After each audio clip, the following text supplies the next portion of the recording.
And welcome back. AAA predicts more than 42 million Americans will hit the highway this weekend. For a lot of people, that means driving on icy roads through snow and freezing rain. In winter weather, as you know, it is tricky business. So on this morning's Health Watch, we're going to show you how to brake on ice and navigate a skid if you happen to be unlucky enough. Plus, what to do before you even start your car that can possibly save your life. Joining us now is the car coach, Lauren Fix. And Lauren is the author of Lauren Fix's Guide to Loving Your Car. As we like to say here, the fix is in.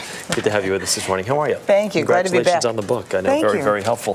One of the things we always talk about is prepare your car before you even head out on the road. Right. And wiper blades are essential, especially with that freezing rain. 80% of your driving decisions are based on visibility. So if you haven't replaced your wiper blades in a while, that and headlights are all critical. Visibility is really the most important. And we have, this is kind of a... Right. This is a winter wiper blade. It has a jacket on, just like you would put a jacket on. It has a jacket on. Another option would go to a beam blade, a year-round blade.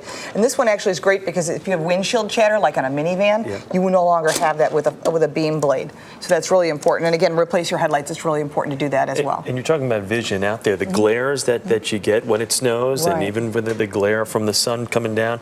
Sunglasses are definitely essential. Right. And I recommend polarized sunglasses. You can buy, cheap ones or real expensive ones depending upon what you prefer. But the secret is the polarized ones will cut the glare, because when you're driving, you'll get the reflection off the snow, especially on a gloomy day. That's when it can be even brighter than it would be during the summer. Let's talk about tire pressure, because that is really key. And I think a lot of people probably don't put a whole lot of emphasis on tire pressure. Why is it so important? Well, there's only 4 things that touch the ground, whether you're driving a little Mini Cooper or a big truck.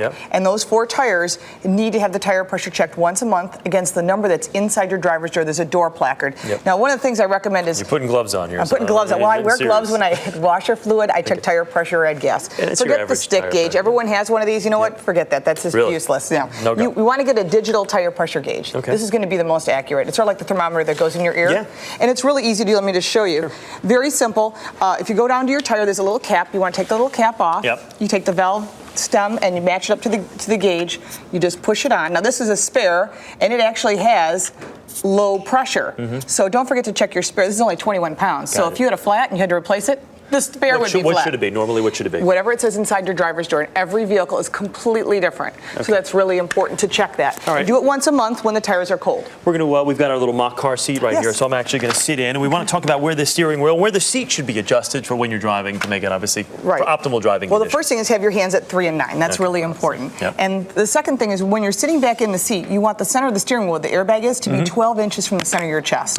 The reason for that is if the airbag deploys, you're going to get the safety portion. If it's too far away, you're not going to get the most safety. If it's too close, you could actually cause damage. So we're looking good arm's length, right? Arm's Slight bend of the arm. And your arm's bent. So that's really critical. I've got our fake gas pedal and fake brake pedal here too. When driving, I mean, there are some people, like we mentioned before, in SUVs, think they can just kind of gun it right through everything, and it's not necessarily the best thing. Every car on ice is going to have issues. I don't care what it is, even if you have snow tires. And I run snow tires on an all-wheel drive vehicle. So when you hit ice, you have to think about what am I going to do. But the first thing is you see something happening in front of you, and you think, oh, I want that situation to stop. So your natural reaction is what? Hit the brakes. Well, that's not the right reaction, believe it or not. Look for an escape route. Always keep your eyes open, especially when the weather is like this way. Give yourself plenty of distance.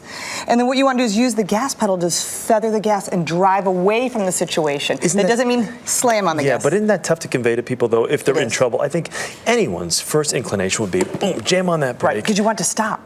Right, so you naturally should practice that in a parking lot. And you'll watch, you have better car control by using the gas pedal. Okay, let's say that I'm trying to negotiate a turn, and then all of a sudden I can feel myself hydroplaning, spinning out from the back or whatnot. What's then, I know you always say, turn into the steer, right, and turn into the steer, and you should practice this in a parking lot without telephone poles. Of course. And use the gas to accelerate away from. That doesn't mean slam on the gas. Again, you have to learn to play with the gas. Everything's like dancing. It's just a little bit of smoothness, and you can actually practice that. I have my kids doing that, and they're teenage drivers, and they're very, very safe. I'm not at all concerned. But the key is to give your brake in a straight line, then do your cornering. The distance is the most important. I think it's the fear people get when you feel the car is out of control, knowing what to do in that split second, because you don't have a whole lot of time to react. That's true, and so your natural reaction is to hit the brakes. But if you think about using the gas pedal, practice that situation, do your braking in a straight line, your cornering, and use your anti-lock brakes.